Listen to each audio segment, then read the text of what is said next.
बिस्मिल्लाहिर्रहमानिर्रहीम। अस्सलाम वालेकुम student. Second year class chapter number 5 हम पढ़ रहे थे बेटा। आज का जो आपका टॉपिक है हमने देखना है जो MS एक्सेस पे हम लोग सीख रहे थे। आज हमने उस सॉफ्टवेयर को क्लोज़ किस तरह करना है। एग्जिस्टिंग माइक्रोसॉफ्ट एक्सेस, एग्जिस्टिंग कहते हैं उस सॉफ्टवेयर को या जो फाइल आप बना रहे थे माइक्रोसॉफ्ट डेटाबेस की, उसको क्लोज़ किस तरह करोगे। तो इस टॉपिक को क्लियर करने से पहले थोड़ा सा बैकअप देख लेते हैं कि हमने क्या क्या सीखा था। अच्छा बेटा, हमने सीखा था क्रिएटिंग न्यू डेटाबेस। ये हमने देखा था, इसको रीड आउट भी किया था और प्रैक्टिकली भी देखा था कि ये फाइल हम लोग किस तरह क्रिएट करते हैं सिस्टम में। सबसे पहले हम क्या करते थे, अपने सॉफ्टवेयर को ओपन करते थे जहाँ पे हमारा सॉफ्टवेयर था। उसके बाद हम लोग उसको ओपन करके अपनी स्क्रीन या जो हम डेटाबेस क्रिएट करना चाह रहे थे उसी को ले के आगे चलते थे। अगर आप न्यू करना चाहते थे तो हम लोग क्रिएट करते थे, अगर आप लोग एग्जिस्टिंग करते थे तो वो भी हमने पढ़ा था। तो इस तरह इस टॉपिक में हमने देखा था किस तरह क्रिएट करते हैं। याद रखिएगा, फाइल नेम हम देते थे, उसके बाद उसका पाथ भी हम सेट करते थे। ये होता था उसका पाथ कि कहाँ पे जाके फाइल सेव हो। और उसके साथ हमने देखा था create using the database wizard के डेटाबेस विज़ार्ड को इस्तेमाल करते हुए हमने किस तरह डेटाबेस फाइल बना सकते हैं।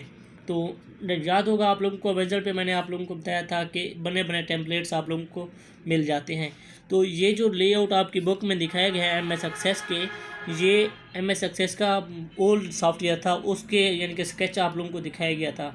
जो हमने प्रैक्टिकली किया था वो लेटेस्ट है MS एक्सेस 365। तो वो विंडो 10 पे चल रहा था, ये विंडो 7 के लिए आप लोग को दिखाया गया है। ये टेंशन नहीं लेनी कि ये और है या वहाँ पे कुछ और शो हो रहा था। मेन पर्पस हमारा क्या था कि डेटाबेस विज़ार्ड को इस्तेमाल करते हुए डेटाबेस क्रिएट करते हैं, या हम लोग वैसे ही हम लोग न्यू क्रिएट करते हैं, या हमने देखा था एग्जिस्टिंग वन को भी हमने ओपन करके देखा था। और यहाँ पर देखा था create a database without using the database wizard के डेटाबेस विज़ार्ड को इस्तेमाल किए बगैर हम लोग किस तरह डेटाबेस क्रिएट कर सकते हैं। अच्छा, एक पॉइंट इसमें रह गया था इन्फॉर्मेशन में, यहाँ पे लिखा हुआ है वार्निंग। तो ये आप लोग देख लो ध्यान से।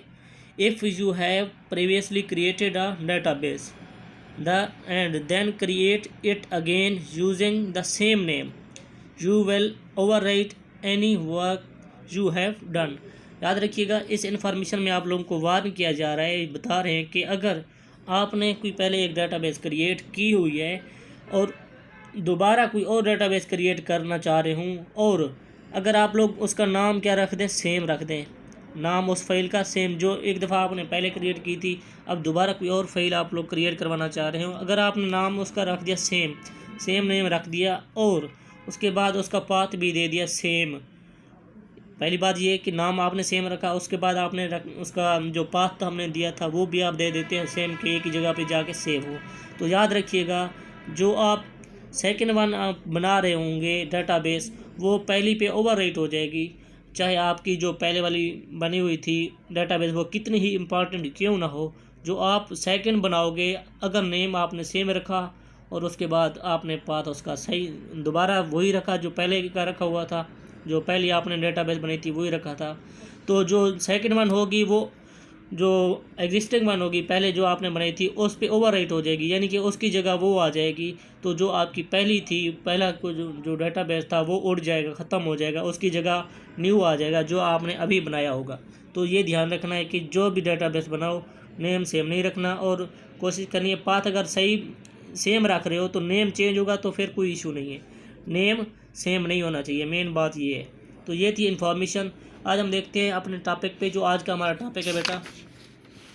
यहाँ पर हमने ओपनिंग एग्जिस्टिंग वन भी देख लिया था कि एग्जिस्टिंग वन अगर आपके पास डेटा पड़ा हुआ है या सिस्टम के पास आपके सिस्टम में एक डेटाबेस की फाइल है जो आपने पहले बनाई थी, तो उसको किस तरह ओपन करते हैं ये भी हमने देख लिया था।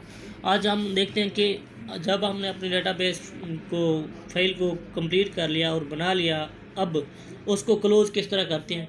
तो ये भी आप ध्यान से देखिएगा, अगर आप लोग क्लोजिंग में मिस्टेक कर जाते हो तो आपका जो बना बनाया डाटा होगा वो ख़त्म हो सकता है। तो देखिएगा यहाँ पे करना क्या है, when you finish working in excess, जब आप लोग MS एक्सेस पे काम यानी कि ख़त्म कर जाओ या आपका काम क्या हो जाए, कंप्लीट हो जाए, be sure to exist in the program properly to avoid damaging your database, आप लोगों को वार्न करना है कि जब आपका काम कंप्लीट हो जाए एम एस एक्सेस पे, तो आप लोग एम एस एक्सेस जो एक्सेस होगा उसको एग्जिट करोगे, ध्यान से कीजिएगा, अदरवाइज़ आपका जो बना बनाया डेटाबेस होगा वो लॉस्ट हो सकता है।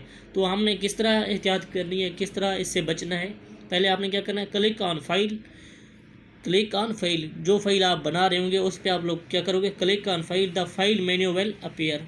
जो आप लोग फाइल पहले बना रहे थे या जिस पे काम कर रहे थे जो हो गई कंप्लीट, आपने उस पर क्या करना है, क्लिक करना है, the file menu will appear, file menu आपके सामने आ जाएगा। अगेन आपने क्या करना है, सेकंड स्टेप पे क्लिक ऑन एग्जिट।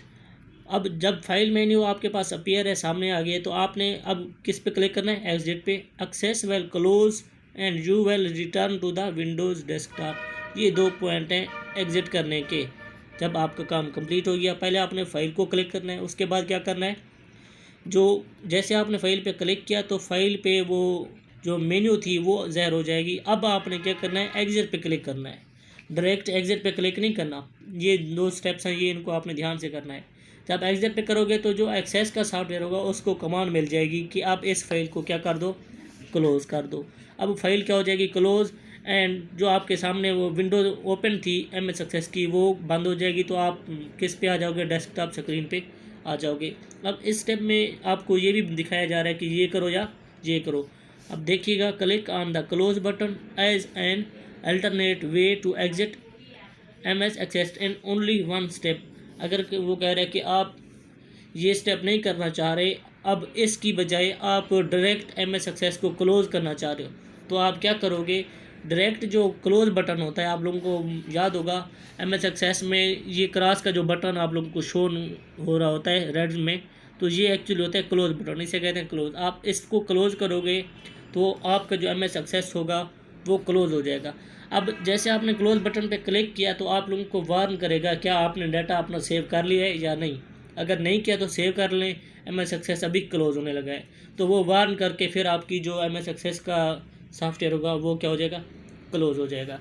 तो आज के लिए इतना ही काफ़ी है। नेक्स्ट लेक्चर में हम देखेंगे जो आपके स्मार्ट सिलेबस के मुताबिक है, डेटाबेस ऑब्जेक्ट हम लोग देखेंगे इंशाल्लाह नेक्स्ट लेक्चर में। अल्लाह हाफिज़।